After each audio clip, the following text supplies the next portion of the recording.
ഇൻഷാ അല്ലാഹ് എന്ന് പറയുന്ന ഒരു മനുഷ്യന് കിട്ടുന്ന ഒന്നാമത്തെ പ്രതിഫലം എന്തെന്നറിയുമോ? അവന് 4 പ്രയോജനങ്ങളുണ്ട്. ഒന്നാമത്തെ പ്രയോജനം എന്താ?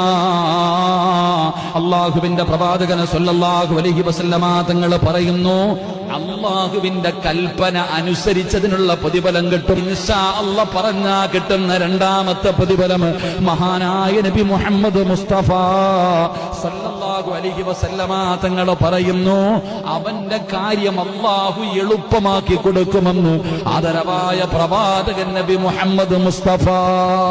ഇൻഷാ അല്ലാഹ് നാളെ ഞാൻ ഉണ്ടെങ്കിൽ സത്യമായിട്ട് ഞാൻ തരാം എന്ന് പറഞ്ഞു. പക്ഷെ കൊടുക്കാൻ പറ്റിയില്ലെങ്കിലും എന്റെ പ്രിയപ്പെട്ടവരെ, നമുക്കതിന്റെ അതിന് പകരമായി ചെയ്യേണ്ട കാര്യത്തിൽ നിന്ന് ആ ഒരു ഇൻഷാ അല്ലാഹ് പറഞ്ഞതിന്റെ പേരിൽ ചിലപ്പോൾ നമുക്ക് രക്ഷപ്പെടാൻ പറ്റും. ഇല്ലെങ്കിലോ അതിന്റെ ശിക്ഷ കൂടെ നമുക്ക് അനുഭവിക്കേണ്ടി വരും. അള്ളാഹു കാക്കുമാറാകട്ടെ, അള്ളാഹു പുറത്തിരുമാറാകട്ടെ.